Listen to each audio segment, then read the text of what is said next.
cat, and I'm a junkie. Before you jump to the wrong conclusion, I'm not using the word in its traditional sense, as in a person who's addicted to drugs, but rather as a person who gets an unusual amount of pleasure from, or has an unusual interest in something.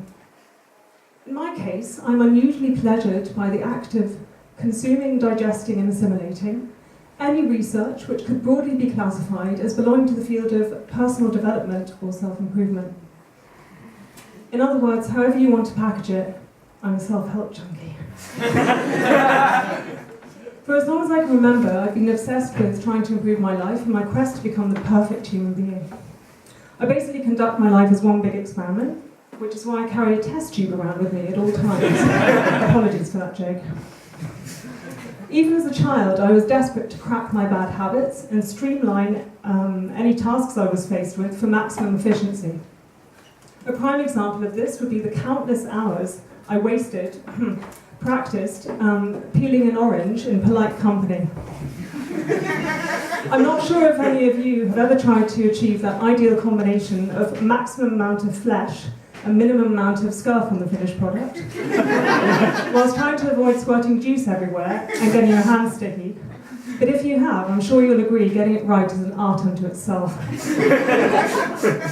Thankfully, my dedication to mastering this skill paid off, and I'm now a pretty dab hand at ensuring the maximum amount of juice stays inside anything fleshy till I put it inside my mouth. I'm not sure how much of a transferable skill this is on the current job market, unless I wanted to work in a juice bar or brothel.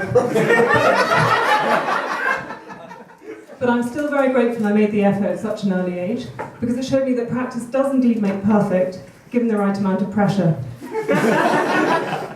Another peculiar hobby I displayed from an early age was a tendency to be a navel-gazing statistics nerd, and that's long before the current quantified self-praise took off.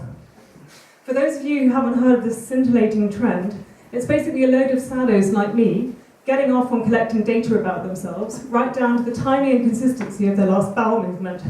In case you're wondering if I'd stoop so low myself, well, yes, I would. I did, and I have. Logging my logs is precisely what I did an entire month long, one of my most demanding studies to date. I called the project Shitting Myself, literally, because that's precisely what I was worried would happen in the run-up to an open mic night in Edinburgh a few years ago.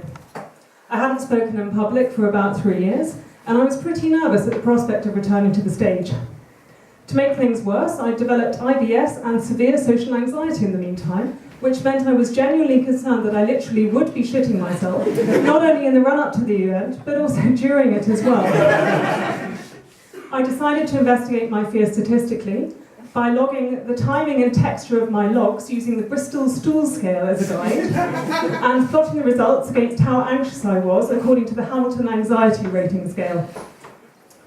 I hypothesized that both the frequency of my bowel movements and the level of my anxiety would increase the closer I got to the dreaded event. Though the results of my stool sampling were disappointingly inconclusive, I am happy to report that I didn't actually end up shitting myself on stage that night. As luck would have it, I lost my voice 2 days beforehand, so I had to cancel the gig and stay at home instead. After all that hard work plotting my logs, that was a pretty shit outcome.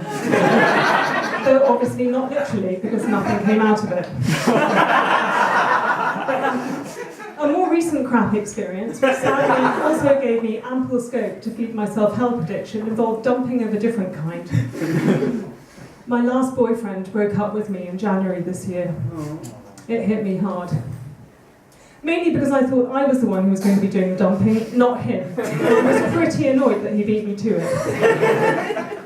Anyway, emotional heartache aside, a few days after the deed had been done, I realised this was a prime opportunity to engage in some investigative research.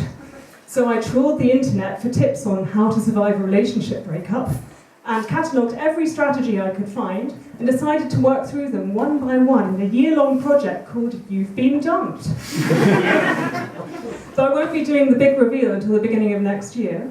I am happy to give you a sneak preview tonight of some of the groundbreaking insights I garnered from going cold turkey from the one I loved. So, tip number 1, try a little retail therapy. I took the hint and went crazy when I splashed out on a mug for 99p from a charity shop. Sadly, it didn't give me quite the buzz I was hoping for, so I decided to really pull all the stops out and buy a new door stopper. I couldn't find anything I liked until a cuddly kitty caught my eye. It really was that cute, and I decided to buy it. In fact, I've got it with me here tonight. Would anyone like to see my fluffy pussy? I think it's hiding behind this chair here. Can I get it? Ah, here's my pussy. Would you like to follow my pussy? Take care of it. Thanks very much. Yeah, anyway, I realised this cat would be perfect for the job. All I'd have to do would be to give it a good stuffing with a hardened mixture of cat litter tray pellets and polyfiller for extra poundage. However, when I got the cuddly kitty home, I didn't have the heart to dismember it, so I had to take it to bed with me instead and give it a little cuddle.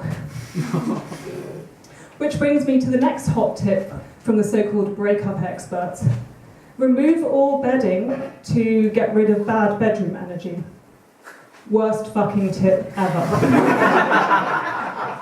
I still don't know exactly what went wrong.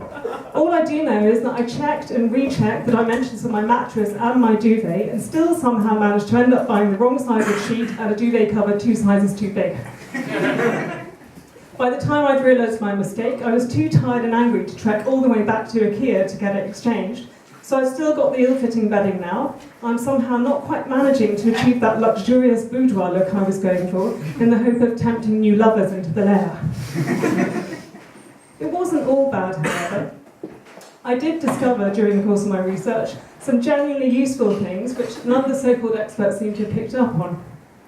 Far and away the most empowering thing I did to deaden the post-breakup pain was to buy a tacky dolphin-themed loo seat. Though what I ended up purchasing wasn't exactly what I had in mind when I googled cheap dolphin apocalypse toilet seat. I'm nevertheless very happy with my purchase and would certainly recommend the investment to anyone who needs a cheery pick-me-up every time they want to drop a load. Another fail-safe method I found for curing my withdrawal symptoms was to start drinking alcohol, preferably lots of it. This worked best in the company of an alcoholic drinking buddy who encouraged me to keep going, particularly when I thought I couldn't take anymore. Getting pissed did wonders for my sleep. It gave me nightmares far worse than anything I've ever experienced during waking hours, which made me incredibly grateful for the tragic mundanity of my everyday life when I opened my eyes. Though my voyage of self-discovery has been fraught with statistical insignificance and experimental failure, I would still encourage every one of you here tonight to engage in your own behavioural research, just to challenge yourself to go outside your comfort zone and test your limits. So my unqualified advice, after 30 years of research, would be to feed your inner junkie. Give it whatever it needs. Do whatever it is you love doing. Give yourself whatever it is that gives you that incomparable fix.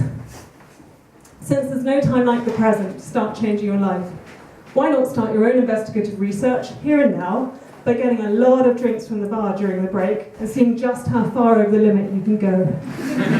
Thanks very much. I'm Kat, and you've been amazing.